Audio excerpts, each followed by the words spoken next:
अब हमारे पास question number 4 है जिसमें कहते हैं कि evaluate a plus 1 divide by 4a square plus 1 when a equal to 1/2 and a equal to -1/2। अब ये हमारे पास इस एक एक्सप्रेशन के लिए टू वैल्यूज दी गई है, तो पहले हम a की जगह 1/2 पुट करेंगे और फिर हम a की जगह -1/2 पुट करेंगे।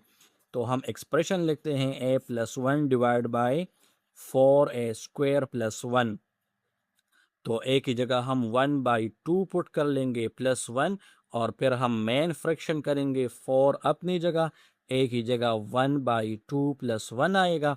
अब इन दोनों का हमने एलसीएम लेना है, तो ये तो 1/2 है, ये 1 है। अब इसकी नोमिनेटर सेम डिनोमिनेटर सेम करने के लिए हम 2 को न्यूमिनेटर के साथ भी मल्टीप्लाई कर लेंगे और डिनोमिनेटर के साथ भी।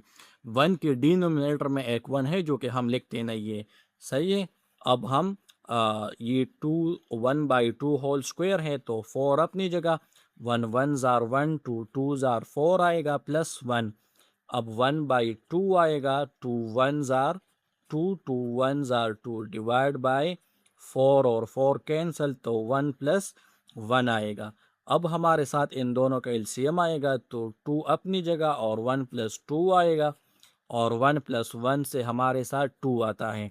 अब अगले स्टेप में 1 प्लस 2 से 3 आता है डिवाइड बाई 2। मेन डिवीजन है हमारे पास डिवाइड बाई 2। अब 3/2 अपनी जगह, मेन डिवीजन की जगह हम डिवीजन का असेंबल करते हैं और डिवाइड बाई 2। अब 3/2 अपनी जगह, डिवीजन को मल्टीप्लाई में कन्वर्ट कर लेंगे तो 1/2 आएगा। अब वो 3 1 जार 3 आता है और 2 2 जार 4। तो जब हमने एक ही जगह 1/2 पुट की तो इसका आंसर हमारे पास 3/4 आया। अब हम देखते हैं कि जब हम एक ही जगह -1/2 पुट करेंगे तो उसका आंसर हमारे पास क्या आता है, तो a plus 1 divide by 4a square plus 1। तो अब a की जगह हम -1/2 पुट करते हैं plus 1 divide by 4 into -1/2 whole square plus 1। अब फिर से हम इसका एलसीएम लेंगे, तो -1/2 अपनी जगह, 2 को 1 के साथ भी मल्टीप्लाई कर लेंगे और डिनोमिनेटर में भी।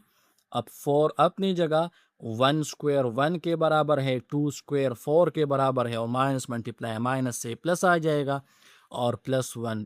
अब -1/2 अपनी जगह, 2 1 जार 2, 2 1 जार 2। अब 4 और 4 कैंसल, 1 प्लस 1 आएगा।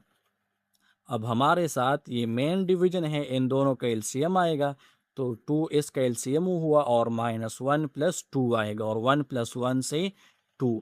अब नेक्स्ट हम क्या करेंगे, ये मेन डिवीजन है, -1 प्लस 2 से 1 आता है डिवाइड बाय 2।